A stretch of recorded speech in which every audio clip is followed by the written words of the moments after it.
perilaku organisasi, dan saya Ayah Aminuddin mengenai topik yang sangat menarik dan relevan ini dalam dunia kerja.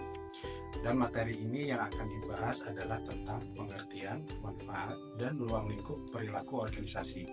Perilaku organisasi adalah suatu bidang studi yang di dalamnya mempelajari tentang bagaimana seseorang atau individu bisa bergerak dan berperilaku sesuai dengan organisasi. Termasuk di dalamnya mempelajari bagaimana mereka bisa berinteraksi satu sama lainnya dan bagaimana mereka bisa bekerja dalam suatu struktur organisasi. Kemampuan ini berguna untuk menyelesaikan pekerjaan dan juga berinteraksi tersebut dengan lingkungan yang berada di luar organisasi.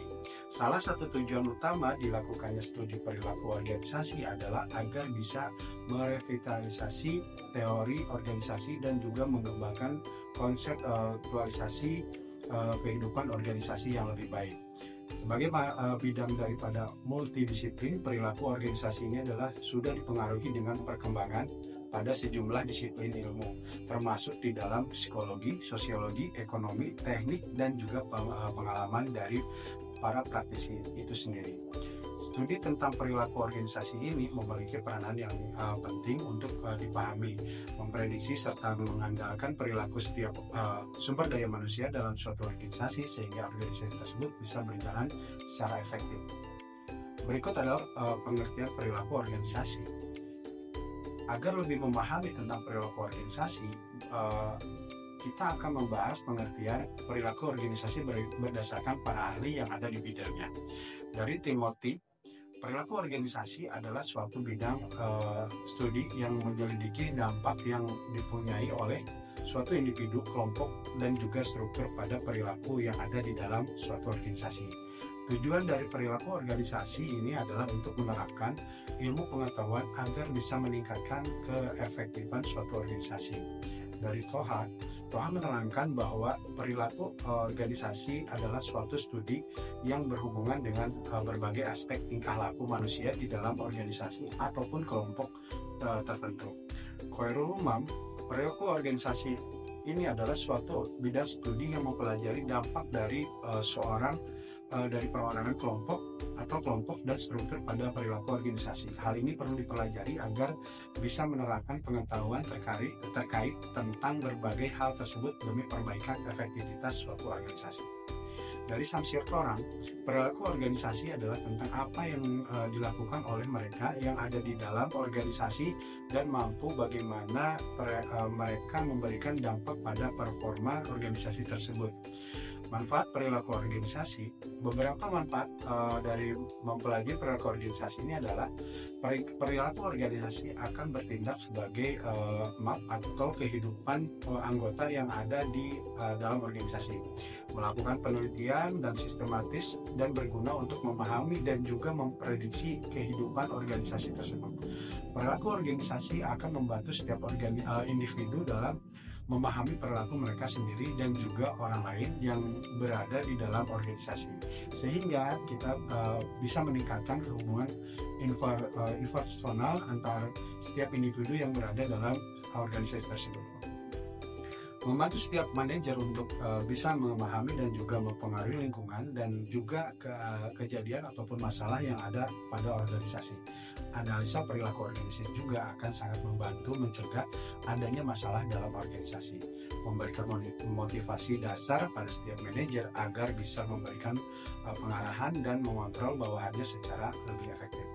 Perilaku organisasi juga berguna untuk menjaga setiap hubungan industrial perusahaan. Jika berbagai prinsip manajemen bisa diterapkan secara efektif di dalam organisasi, maka akan sangat membantu dalam hal memberikan motivasi pada karyawan juga mempertahankan mereka di dalam organisasi. Berikut adalah elemen-elemen perilaku organisasi. Adalah umumnya terdapat 4 elemen yang penting dan yang mampu mempengaruhi perilaku organisasi.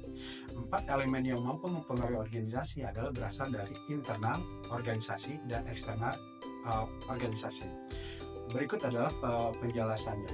Dari sesi pertama, manusia adalah sistem sosial yang di dalam internal organisasi mereka terdiri dari individu ataupun kelompok tertentu. Artinya kelompok tersebut bisa dalam jumlah yang kecil ataupun besar, informal atau formal, tidak resmi ataupun tidak resmi. Pada dasarnya kelompok manusia ini sifatnya dinamis, artinya mudah dibentuk, berubah, dan juga bubar. Manusia yang membuat kelompok ini lalu akan mencoba berbagai cara agar bisa mencapai tujuan dan sasaran yang sudah dibuatnya. Sehingga adanya organisasi akan membantu melayani setiap orang dan bukan orang yang ada untuk melayani organisasi tersebut. Yang kedua adalah struktur. Struktur adalah hubungan pada setiap orang yang terdapat di dalam suatu organisasi. Mereka yang berada di dalam suatu organisasi tentu diberikan peran yang berbeda dan mereka mempunyai hubungan tertentu dengan lainnya. Struktur ini akan mengarah pada pembagian kerja sehingga setiap orang bisa melakukan tugas ataupun pekerjaannya agar bisa mencapai tujuan organisasi. Seluruhnya akan saling berkaitan agar bisa mencapai tujuan secara lebih terkoordinasi. Sehingga struktur organisasi ini akan berkaitan dengan kekuasaan dan juga tugas. Mereka yang memiliki wewenang dan lainnya memiliki kewajiban untuk mematuhi wewenang tersebut. Yang ketiga adalah teknologi. Teknologi mampu menanamkan kondisi fisik dan juga ekonomi dimanapun orang bekerja.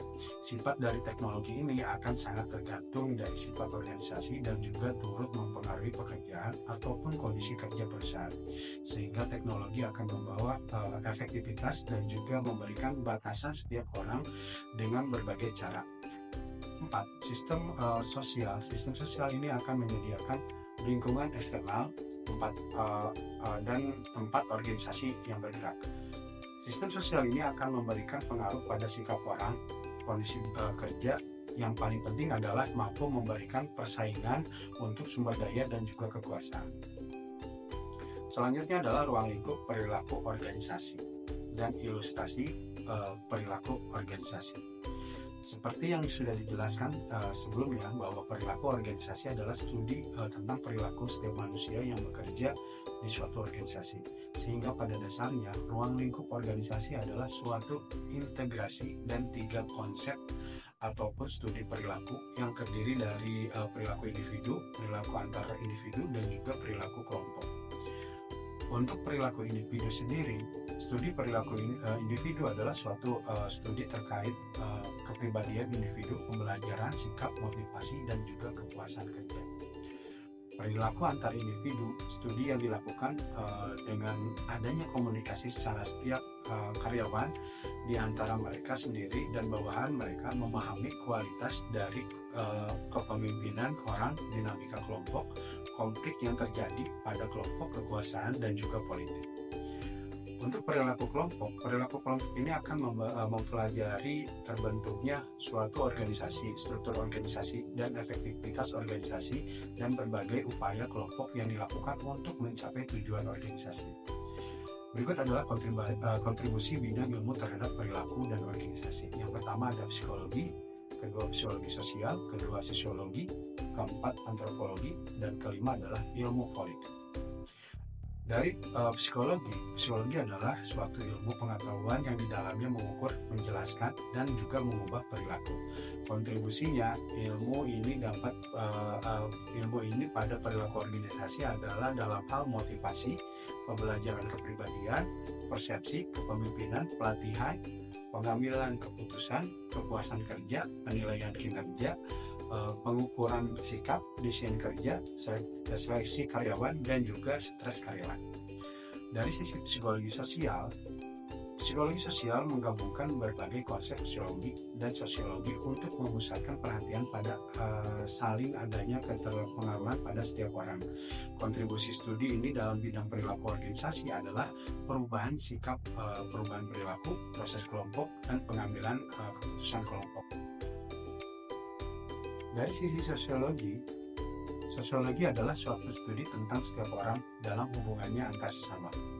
Pemahaman terkait sistem sosial dan interaksi sosial manusia akan menyatu dalam suatu sistem sosial. Sumbangsinya dalam perilaku organisasi adalah tim-tim kerja, dinamika kelompok, perilaku antar kelompok, konflik, perubahan organisasi, teori organisasi formal, dan budaya organisasi. Dari sisi antropologi, melansir dari laman National Geographic, antropologi adalah suatu studi terkait masyarakat, terutama terkait manusia dan juga kegiatannya. Sumbangsinya adalah perilaku organisasi, adalah analisis lintas budaya, lintas komparatif, dan lingkungan organisasional. Dari sisi ilmu politik adalah pengetahuan terkait perilaku individu dan juga kelompok dalam satu lingkungan ilmu politik. Sumbangsinya sangat kuat, dan perilaku organisasi adalah tentang intra-organisasional, konflik, dan juga kekuasaan. Konsep dasar perilaku keorganisasian, setiap bidang ilmu tentu memiliki landasan filosofinya masing-masing, seperti akuntansi, fisika, dan lain-lain. Sama halnya dengan perilaku organisasi yang melibatkan manusia di dalamnya. Perilaku organisasi ini akan berkaitan dengan seperangkat konsep dasar di sekitar manusia dan juga organisasi. Nah, dari kesimpulan yang disampaikan tadi tentang perilaku organisasi dari sisi pengertian, manfaat, dan ruang lingkup, dan pentingnya perilaku organisasi ini, perilaku organisasi adalah bidang studi yang meneliti bagaimana individu dan kelompok bertindak dalam suatu organisasi serta dampaknya terhadap kinerja organisasi. Tujuan utama dari studi ini adalah untuk meningkatkan efektivitas organisasi dengan memahami dan memprediksi perilaku manusia dan konteks organisasi. Dan manfaat memahami perilaku organisasi ini adalah memahami perilaku organisasi memberikan manfaat yang signifikan. Yang pertama adalah panduan dalam organisasi, membantu anggota organisasi untuk memperbaiki interaksi interpersonal, membantu manajer dalam mengidentifikasi masalah, dan memotivasi karyawan yang dengan lebih efektif. Yang kedua adalah pencegahan masalah, membantu mengidentifikasi dan mencegah masalah potensial, menjaga hubungan industrial yang sehat dalam organisasi. Dan elemen-elemen penting dalam perilaku organisasi adalah yang pertama itu dari elemen manusia, individu dan kelompok dalam organisasi yang dinamis dan berusaha mencapai tujuan bersama. Yang kedua adalah struktur, hubungan dan peran antara anggota organisasi yang penting untuk pembagian kerja dan mencapai tujuan. Yang ketiga adalah dari sisi teknologi, alat yang mempengaruhi kondisi kerja dan efektivitas tugas. Yang keempat dari sistem sosial, lingkungan eksternal yang mempengaruhi organisasi termasuk sikap, kondisi kerja, dan persaingan sumber daya. Ruang lingkup perilaku organisasi, dalam studi perilaku organisasi itu mencakup yang pertama adalah perilaku individu dari sisi kepribadian, pembelajaran sikap, motivasi, dan kepuasan kerja. Yang kedua adalah perilaku antar individu, komunikasi, kualitas kepemimpinan, dinamika kelompok, dan konflik antar individu. Yang ketiga adalah perilaku kelompok, pembentukan kelompok, struktur organisasi, dan upaya kelompok dalam mencapai tujuan. Kontribusi disiplin ilmu terhadap perilaku organisasi. Perilaku organisasi diperkaya oleh kontribusi dari berbagai disiplin ilmu. Dari yang contoh tadi adalah dari sisi psikologi, wawasan tentang motivasi, kepribadian, kepemimpinan, dan kepuasan kerja. Dari psikologi sosial, interaksi antara individu, dan proses pengambilan keputusan kelompok. Dari sosiologi, sistem sosial dan interaksi dalam organisasi termasuk dinamika kelompok dan budaya organisasi. Dan dari sisi antropologi, perbandingan budaya dan nilai-nilai dalam organisasi serta lingkungan kerja. Dari sisi ilmu politik, perilaku politik dalam organisasi termasuk konflik dan kekuasaan. Dalam konsep-konsep dasar perilaku organisasi memiliki dasar filosofis yang berkaitan dengan interaksi manusia dan struktur organisasi. Dengan pemahaman ini, manajer dan karyawan dapat bekerja lebih efektif dan harmonis serta mencapai tujuan organisasi dengan lebih baik. Dengan pemahaman ini, manajer dan karyawan dapat bekerja lebih efektif dan harmonis serta mencapai tujuan organisasi yang lebih baik. Saya Ayah Nurdin, terima kasih. Wassalamualaikum warahmatullahi wabarakatuh.